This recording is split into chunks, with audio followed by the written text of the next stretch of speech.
সম্মানিত সুধী, সন্ধ্যার পর থেকে আপনারা ধারাবাহিকভাবে আলোচনা শুনবেন। আমি আজকে আপনাদের সামনে কোরআনুল কারীম থেকে সূরা তাওবার 24 নম্বর আয়াত তেলাওয়াত করেছি। ইনশাআল্লাহ এই আয়াতকে কেন্দ্র করে নির্ভরযোগ্য মুফাসসির ও মুহাদ্দিসদের দৃষ্টিকোণ থেকে কিছু কথা আপনাদের সামনে তুলে ধরার চেষ্টা করব। যদি আল্লাহ আমাকে তৌফিক দান করেন, বলুন আল্লাহুম্মা আমিন। ভূমিকাতে আমি একটা কথা বলবো, আমরা যারা কোরআনের মাহফিলে আসি, বসে আছেন, আমরা কোনো ব্যক্তির আকর্ষণে এখানে আসিনি। আমরা কোরআনের মাহফিলে আসি কোরআনকে মহব্বত করে।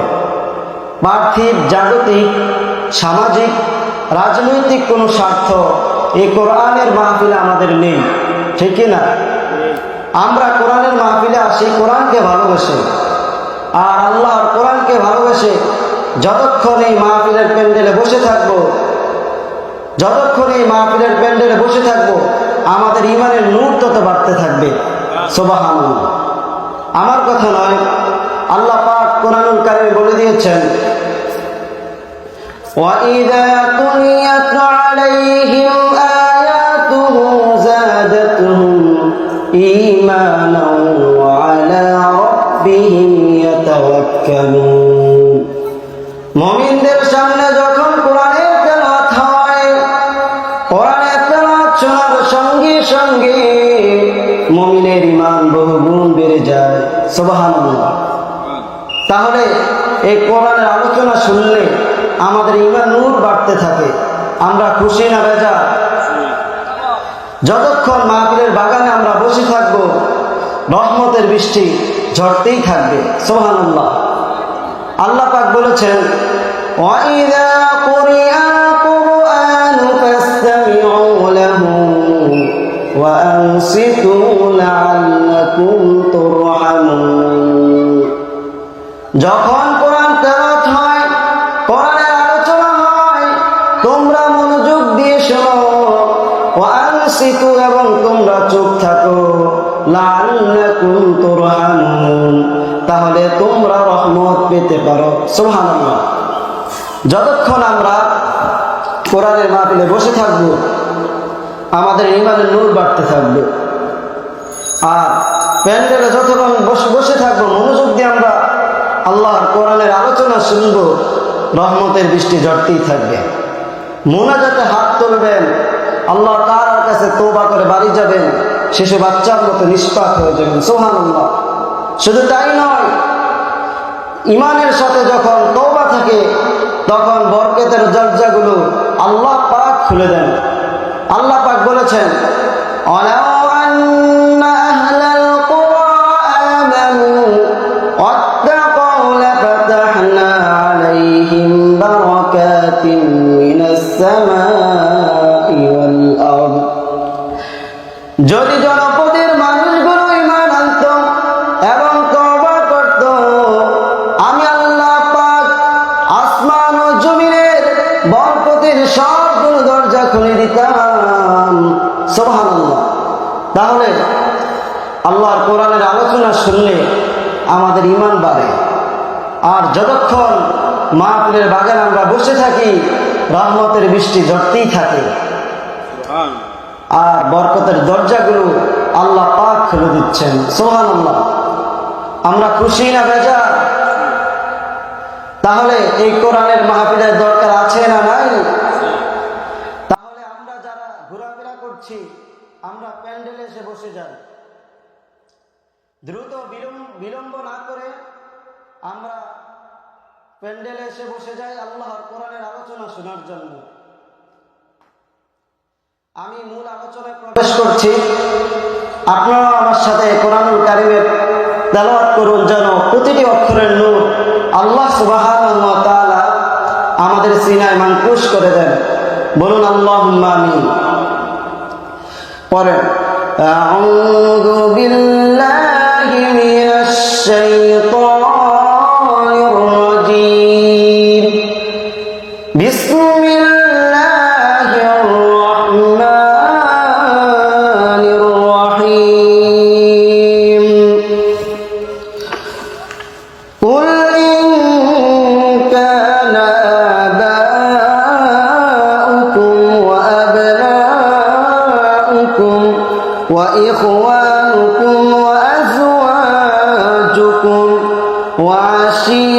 تجارتكم وأموال اقترفتموها وتجارة تخشون كسادها ومساكن ترضونها أحب إليكم من الله ورسوله وجهاد في سبيله فتربصوا حتى يأتي الله بأمره والله لا يهدي القوم الفاسقين এর মধ্যে আল্লাহ সুবহানাহু ওয়া তাআলা তার রাসূলের মাধ্যমে একটি বিধান জারি করেছেন। কি জারি করেছেন? একটি বিধান জারি করেছেন।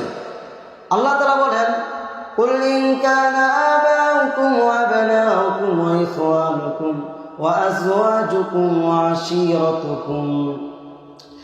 এই আয়াতের ব্যাখ্যা করেছেন ইমাম ইবনে কাসির রাহমাতুল্লাহি আলাইহি।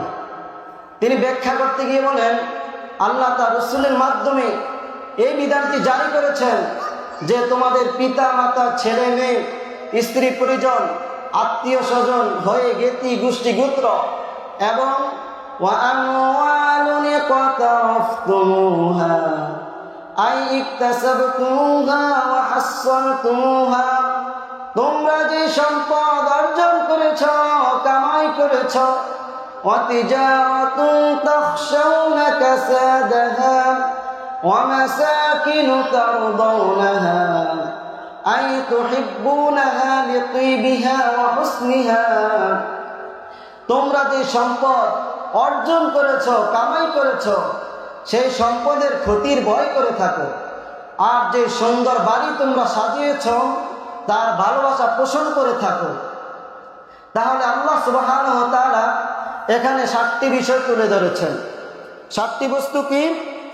দুনিয়ার সকল সম্পদ, আত্মীয় স্বজন, স্ত্রী পরিবার পরিজন, ঘর বাড়ি, টাকা পয়সা। তার মানে এই 7টি বস্তুর মধ্যে গোটা দুনিয়ার সকল স্বার্থ চলে আসে। গোটা দুনিয়ার সকল স্বার্থ চলে আসে 7টি বস্তুর মধ্যে। আল্লাহ সুবহানাহু ওয়া তাআলা 7টি বস্তু উল্লেখ করে তারপরে বলেন, ইন কানাত হাযিহিল আশিয়াউ, এসব কিছু যদি আহাব্বা ইলাইকুম মিনাল্লাহি ওয়া রাসূলিহি ওয়া জিহাদিন ফি সাবিলিহি ফাতারাব্বাসু,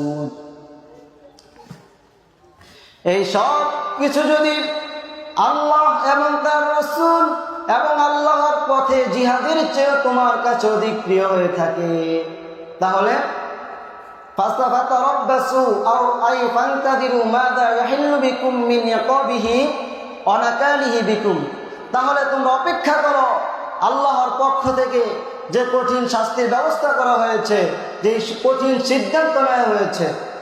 তারপরে আল্লাহ তাআলা বলেন, লিহাযা ক্বালা হাত্তা ইয়াতি আল্লাহু বিআমরিহি, আমার পক্ষ থেকে আদেশ আসার আগ পর্যন্ত। তাহলে আল্লাহ সুবহানাহু ওয়া তাআলা এখানে একটি বিধান জারি করেছেন। কি বিধান জারি করেছেন? আল্লাহ সুবহানাহু ওয়া তাআলা আয়াতের মধ্যে বিধান জারি করেছেন, এই পৃথিবীর সকল সম্পদ থেকে আত্মীয় স্বজন হয়ে সব কিছুর চাইতো আল্লাহ এবং তার রাসূল এবং আল্লাহর পথে জিহাদকে অধিক প্রাধান্য দিতে হবে। ঠিক কিনা? আল্লাহ তাআলা এখানে বিধান জারি করেছেন কঠিনভাবে যে সব কিছু দিতে, এই সব কিছুর চাইতে যদি আল্লাহ এবং তার রাসূল এবং আল্লাহর পথে জিহাদের চাইতে যদি তোমার কাছে এই দুনিয়ার সম্পদগুলো অধিক প্রিয় হয়ে থাকে, তাহলে তোমরা আল্লাহর পক্ষ থেকে কঠিন শাস্তির অপেক্ষা করো। তাহলে আল্লাহ সুবহানাহু ওয়া তাআলা এখানে একটি বিধান জারি করেছেন। কি বিধান? বিধানটি হচ্ছে আল্লাহর ভালোবাসার বিধান। 2 নম্বর, রাসূলুল্লাহ সাল্লাল্লাহু আলাইহি ওয়াসাল্লামের মহব্বতের বিধান, ইশকের বিধান, ভালোবাসার বিধান। সুবহানাল্লাহ। 3 নম্বর বিধান জারি করেছেন সব কিছুর চাইতে মুসলমান জিহাদকে প্রাধান্য দিতে হবে। আল্লাহ তাআলা আয়াতের মধ্যে বিধানটি জারি করেছেন। প্রথম বিধান, আল্লাহকে ভালোবাসতে হবে।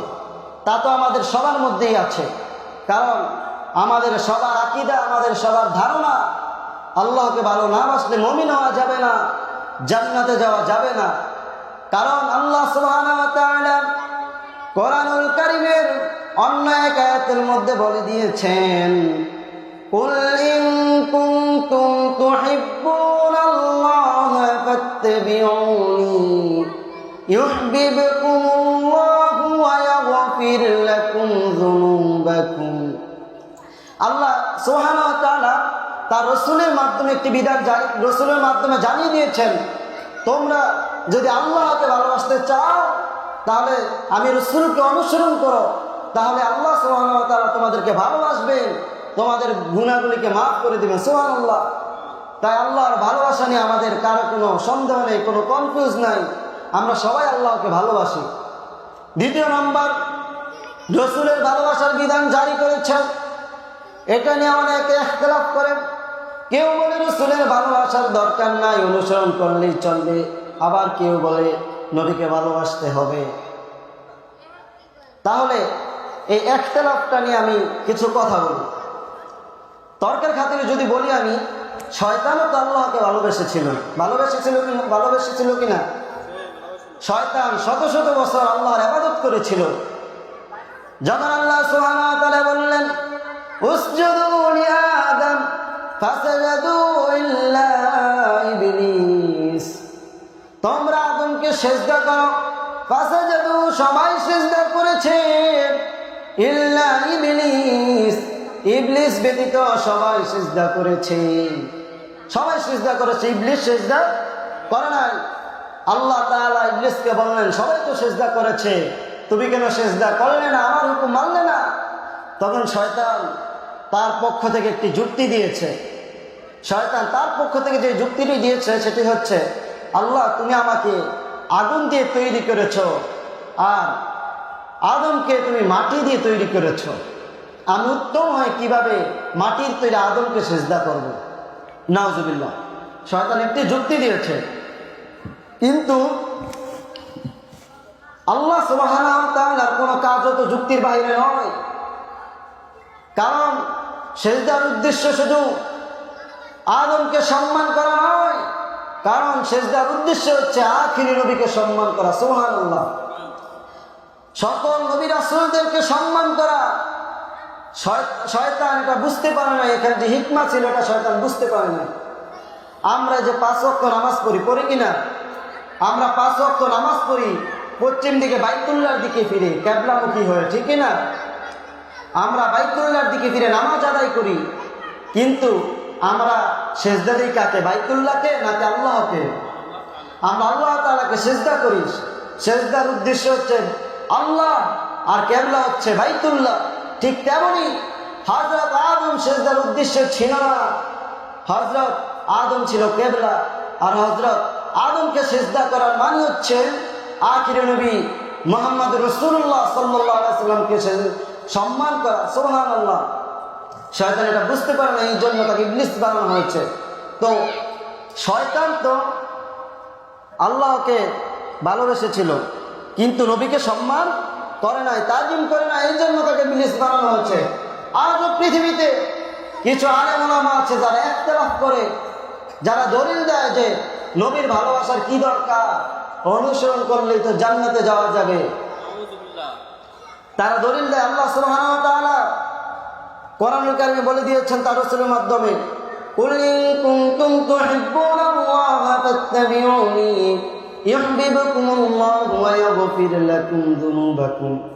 আল্লাহ তার রাসূলের মাধ্যমে জানিয়ে দিয়েছেন, তোমরা যদি আল্লাহকে ভালোবাসতে চাও তাহলে আমি রাসূলকে অনুসরণ করো, তাহলে আল্লাহ তোমাদেরকে ভালোবাসবেন। তারা এই দলিলটা দেয়, কিন্তু তারা সূরা তাওবা 24 নম্বর আয়াত দেখে না, যে আয়াতের মধ্যে আল্লাহ তাআলা কঠিনভাবে সিদ্ধান্ত দিয়েছেন, কঠিনভাবে বিধান জারি করেছেন, আল্লাহকে ভালোবাসতে হবে, তার রাসূলকে ভালোবাসতে হবে, এবং মুসলমান জিহাদকে অধিক প্রাধান্য দিতে হবে, ঠিক কি না? আল্লাহ তাআলা বিধান করে দিয়েছেন। তাহলে সূরা তাওবা 24 নম্বর আয়াত আল্লাহ তাআলা বিধান করে দিয়েছেন, নবীকে ভালোবাসতে হবে, আল্লাহর পথে জিহাদকে অধিক প্রাধান্য দিতে হবে, আল্লাহকে ভালোবাসতে হবে। এবার দেখি উসুলের কিতাবের মধ্যে নবীর ভালোবাসার কথাটা এসেছে কিনা, যারা ইখতিলাফ করে তাদের জন্য। দ্বীন ইসলামের সবচেয়ে বড় বড় ভিত্তি উসুল, এর একটি উসুল হচ্ছে হুব্বে রাসূল সাল্লাল্লাহু আলাইহি ওয়াসাল্লাম। উসুলের কিতাবের মধ্যে এসেছে ইন্না মুহাব্বাতার রাসূল আসলুন আযীমুম মিন উসুলিদ্দীন ফালা ইয়াতিম্মুল ঈমান ইল্লা মুহাব্বাতার রাসূল সাল্লাল্লাহু আলাইহি ওয়াসাল্লাম। রাসূলের কিতাবের মধ্যে এসেছে নবীর ভালোবাসা ছাড়া ঈমান পূর্ণতায় পৌঁছবে না, ঈমান কখনো পরিপূর্ণ হবে না। তাহলে সূরা তাওবা 24 নম্বর আয়াত আল্লাহ সুবহানাহু ওয়া তাআলা বিধান করে দিয়েছেন নবীকে ভালোবাসতে হবে। এখন ভালোবাসার কথা তো আমরা সবাই বলি, আমরা সবাই ভালোবাসি, মানুষ না জীব জন্তু ভালোবাসে, ভালোবাসে কিনা? পাখি পাখির বাচ্চাকে ভালোবাসে, মুরগি মুরগির বাচ্চাকে ভালোবাসে। আমরা মানুষ, আমরা আমাদের আত্মীয় স্বজনকে ভালোবাসি, পিতা মাতা স্ত্রী পরিবার পরিজনকে ভালোবাসি। কিন্তু এই ভালোবাসার তো পরিমাণ আছে, সীমারেখা আছে, আছে না নাই? নবীকে ভালোবাসতে হবে, আল্লাহ তাআলা বিধান করে দিয়েছেন। এই ভালোবাসার পরিমাণ কতটুকু এটা নবী আমার নির্ধারণ করে দিয়েছেন। সুবহানাল্লাহ। বুখারী শরীফের হাদিস, বুখারী শরীফের মধ্যে এসেছে নবীর সাহাবী আব্দুল্লাহ ইবনে হিশাম রাদিয়াল্লাহু তাআলা আনহু তিনি বর্ণনা করেন, বুখারী শরীফের মধ্যে এসেছে আব্দুল্লাহ ইবনে হিশাম বলেন, আমরা একদিন নবী করিম সাল্লাল্লাহু আলাইহি ওয়াসাল্লামের সাথে বসেছিলাম, নবীজি সাল্লাল্লাহু আলাইহি ওয়াসাল্লামের সাথে আমরা বসেছিলাম। قال كنا مع النبي صلى الله عليه وسلم, আমরা নবীজির সাথে বসেছিলাম। وهو آخذ بيدي عمر بن الخطاب, নবীজি হযরত ওমর রাদিয়াল্লাহু তাআলা আনহুর হাত ধরে বসেছিলেন। فقال له عمر, নবীজি হযরত ওমর রাদিয়াল্লাহু তাআলা আনহুর হাত ধরে বসেছিলেন মহব্বতে। নবীজির হাত মোবারকের ছোঁয়া পেয়ে হযরত ওমরের হৃদয়ে ভালোবাসার ঢেউ খেলতে লাগলো। হযরত ওমর পাগল পারা হয়ে গেল। তখন হযরত ওমর কি বললেন? ওমর রাদিয়াল্লাহু তাআলা আনহু তখন বললেন, ইয়া রাসূলুল্লাহ, ইয়া হাবিবাল্লাহ, লা আনতা হাব্বু ইলাইয়া মিন কুল্লি শাইইন ইল্লা মিন নাফসি। ইয়া রাসূলুল্লাহ, ইয়া হাবিবাল্লাহ, সব কিছুর চাইতে আপনার ভালোবাসা আমার হৃদয় অধিক। তার মানে পৃথিবীর যত সম্পদ আত্মীয় স্বজন সব কিছুর চাইতে আপনার ভালোবাসা আমার কাছে অধিক। তারপর বললেন ইল্লা মিন নাফসি, শুধু আমার জীবন ব্যতীত, কারণ জীবনটা তো আমার নিজের, জীবনটা তো আমার নিজের, আমার জীবন ব্যতীত সব কিছুর চাইতে আপনার ভালোবাসা আমার হৃদয়ে অধিক। তখন নবীজি কি বললেন? নবীজি বললেন, ফাকালান নবী সাল্লাল্লাহু আলাইহি ওয়াসাল্লাম, লা ওয়াল্লাযী নাফসি বিয়াদিহি হাত্তা কুনা আব্বা ইলাইকা মিন নাফসিক। নবীজি বললেন, ওমর না না, যতক্ষণ না পর্যন্ত তোমার কাছে তো আমার নাম তোমার নবীর ভালোবাসা, যতক্ষণ না পর্যন্ত তোমার কাছে আমার ভালোবাসা তোমার জীবনের চাইতে অধিক না হবে, ততক্ষণ পর্যন্ত তুমি পূর্ণ মুমিন হতে পারবে না। তখন ওমর রাদিয়াল্লাহু তাআলা আনহু বললেন, ইয়া রাসূলুল্লাহ, ইয়া হাবিবাল্লাহ, আপনার ভালোবাসা আমার হৃদয়ে আমার জীবনের চাইতে বেশি। তখন নবীজি বললেন, ওমর তুমি এখন পরিপূর্ণ মুমিন হতে পেরেছ। তাহলে বুখারী শরীফের মধ্যে নবী করিম সাল্লাল্লাহু আলাইহি ওয়াসাল্লাম সেই ভালোবাসার পরিমাণটা বলে দিয়েছেন। সূরা তাওবা 24 নম্বর আয়াত আল্লাহ তাআলা তার নবীর ভালোবাসার বিধান জারি করেছেন, তার ভালোবাসার বিধান জারি করেছেন, আল্লাহর পথে জিহাদের বিধান জারি করেছেন। আর নবীজির ভালোবাসার সীমারেখা পরিমাণ কতটুকু হবে সেটাও নবী আমার নির্ধারণ করে দিয়েছেন, যে নবীর জন্য তার উম্মতের হৃদয়ে তার জীবনের চাইতে অধিক ভালোবাসা থাকতে হবে। সুবহানাল্লাহ। তাহলে সেই মানের পূর্ণতায় পৌঁছতে পারবে না। তাহলে যেখানে আল্লাহ এবং তার নবীর বিধান, নবীকে ভালোবাসতে হবে জীবনের চাইতে বেশি, সেখানে যদি কোনো আলেম বলে ইখতিলাফ করে যে নবীর ভালোবাসার দরকার নাই, অনুসরণ করলে জান্নাতে যাওয়া যাবে, আমি কঠিন কথা নাই বললাম। যার আকীদা, যার ধারণা, যার বিশ্বাস এরকম, সে পূর্ণ মুমিন হতে পারে না, ঠিক কিনা? সেই মানে পূর্ণতা পৌঁছতে পারে না। কারণ সূরা তাওবার 24 নম্বর আয়াতে আল্লাহ সুবহানাহু ওয়া তাআলা তার নবীর ভালোবাসার বিধান জারি করেছেন। আর সেই ভালোবাসার পরিমাণ সীমারেখা সেটা নবী নির্ধারণ করে দিয়েছেন। উম্মতের জন্য তার নবীর ভালোবাসা জীবনের চাইতে অধিক থাকতে হবে। এখন নবীর ভালোবাসার কথা আমরা তো সবাই বলি, আমি বলি, আপনারা বলেন, কি সুন্নি, কি কওমি, কি খারেজি, সবাই বলে নবীকে ভালোবাসি জীবনের চাইতে বেশি। এমনকি নবীর সুন্নতের সাথে ন্যূনতম সম্পর্ক নেই যা, সেই বলে আমি নবীকে ভালোবাসি জীবনের চাইতে বেশি। আছে না নাই? এই যে 12 রবিউল আউয়াল আসলে দেখা যায় নবীর ভালোবাসা জুলুস করছে। আমি জুলুসের বিরোধিতা করছি না, এটা ভালো, কিন্তু জুলুস করতে গিয়ে অনেকে আল্লাহর হুকুম ফরজ নামাজ তরক করে। এটা কেমন ভালোবাসা?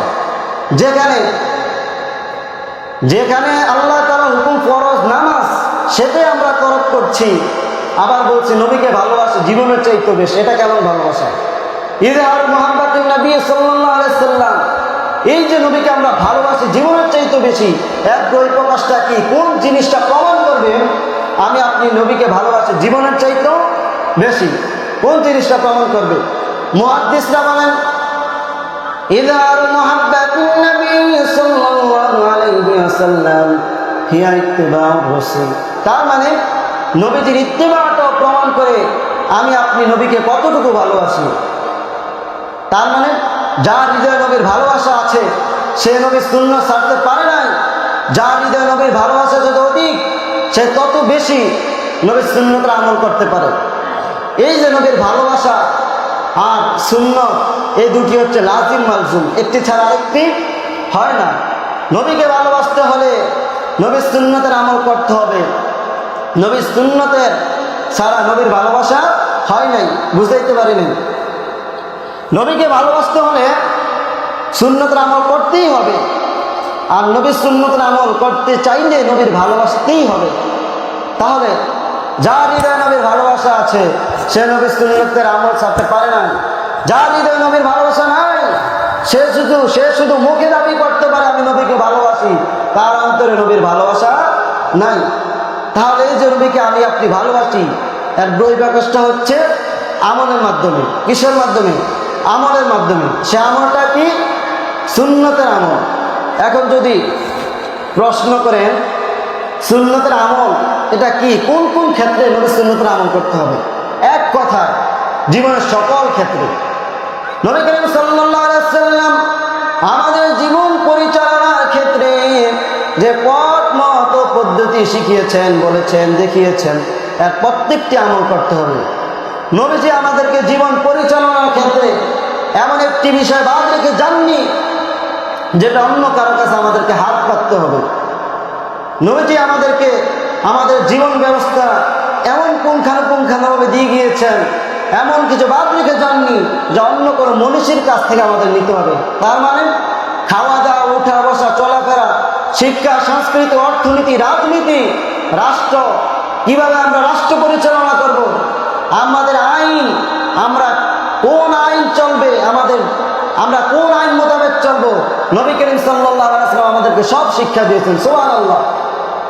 নবীজি আমাদেরকে শিক্ষা দিয়েছেন তোমরা যখন বাথরুমে প্রবেশ করবে বাম পা দিয়ে প্রবেশ করবে, যখন বের হবে তখন ডান পা দিয়ে বের হবে, যখন বসবে বাম দিকে বসবে, কিভাবে পবিত্রতা অর্জন করবে, নামাজ পড়বে, রুকু করবে, সেজদা করবে, যে রাষ্ট্র পরিচালনা করবে, নবীজি আমাদেরকে সব শিক্ষা দিয়েছেন।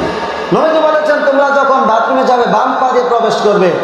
মানুষ গবেষণা করে দেখেছে বাম পা দিয়ে যখন সে বাথরুমে প্রবেশ করে এমন সময় যদি তার মৃত্যু হয় তাহলে সে বাথরুমের বাইরে পড়বে, আর যখন সে ডান পা দিয়ে বাথরুম থেকে বের হবে এমন সময় যদি তার মৃত্যু হয় তাহলে সে বাথরুমের বাইরে পড়বে।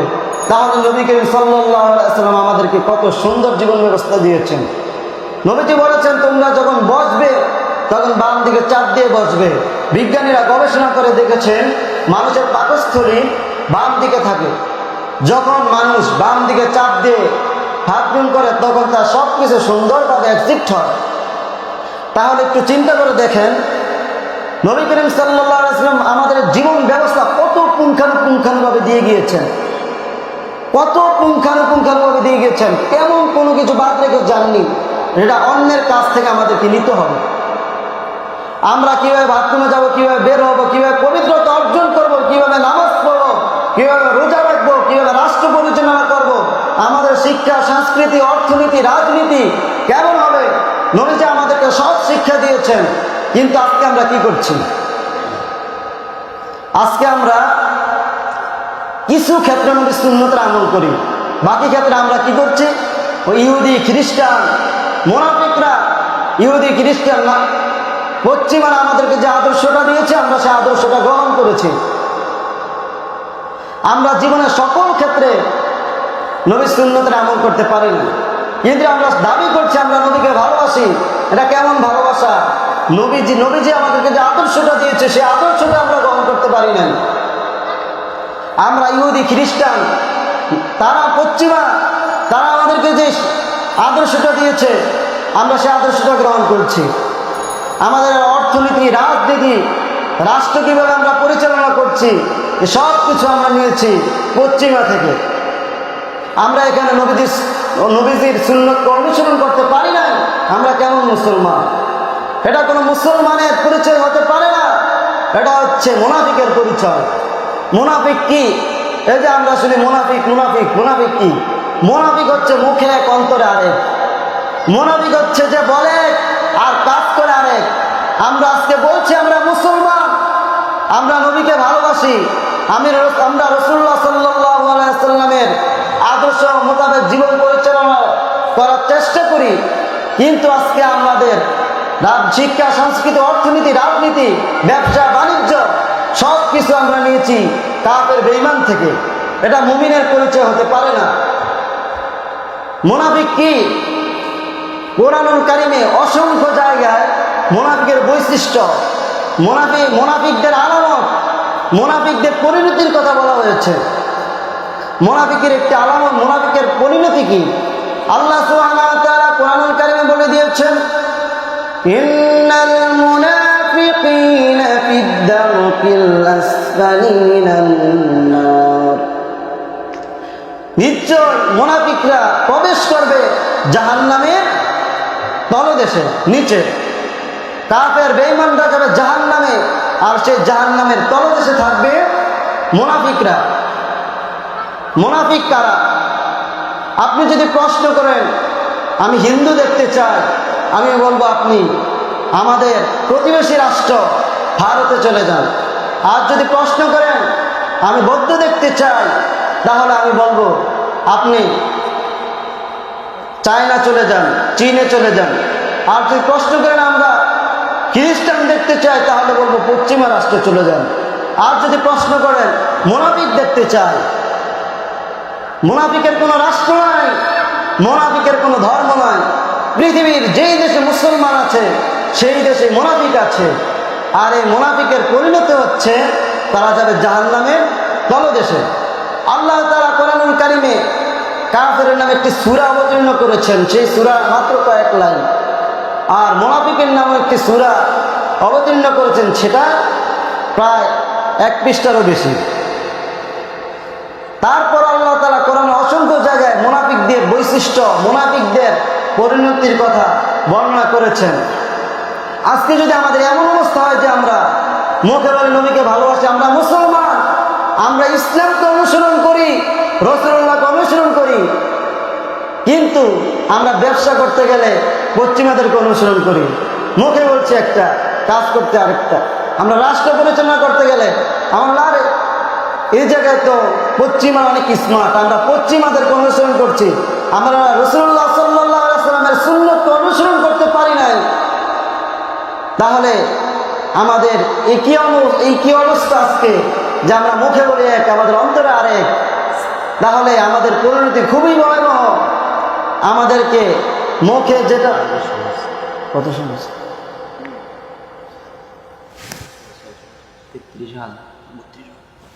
আচ্ছা, তাহলে নবী করিম সাল্লাল্লাহু আলাইহি ওয়াসাল্লামের সুন্নতকে সাহাবীরা দাঁত দিয়ে কিভাবে আঁকড়ে ধরতেন, আমরা তো ফরজ তরক করে দিই। আমরা নবী করিম সাল্লাল্লাহু আলাইহি ওয়াসাল্লামের ফরজকেই তরক করছি, আর সাহাবীরা জীবন চলে গেল নবীর একটি সুন্নতকে তরক করতেন না। আমরা নামাজ পড়তে গেলে দেখি সুন্নত তরিকায় হচ্ছে কিনা, রুকু করতে গেলে দেখি সুন্নত তরিকায় হচ্ছে কিনা, রোজা রাখতে গেলে দেখি সুন্নত তরিকায় হচ্ছে কিনা। প্রত্যেকটি কাজ সুন্নত তরিকা হচ্ছে কিনা। বিশেষ করে আমরা হজ করতে গেলে দেখি, কারণ সেখানে আমাদের পরিশ্রম হয়, আবার টাকাও খরচ হয়, এই কারণে আমরা সেখানে দেখি সুন্নত তরিকা হচ্ছে কিনা। নামাজ পড়তে গেলে, রোজা রাখতে গেলে, কিন্তু আমাদের বাকি জীবন পরিচালনার ক্ষেত্রে আমরা নবীজির সুন্নতকে প্রাধান্য দিতে পারি নাই, নবীর সুন্নতকে গুরুত্ব দিতে পারি নাই, তাহলে আমাদের অবস্থা মুনাফিকদের মতো হবে। আল্লাহ না করুক আমরা যেন নবী করিম সাল্লাল্লাহু আলাইহি ওয়াসাল্লামের সুন্নতকে অনুসরণ করতে পারি, আমাদের জীবনকে নবীজির সুন্নত তরিকায় সাজাতে পারি। আল্লাহ তাআলা আমাদেরকে কবুল করেন। তৃতীয় নম্বর শর্ত,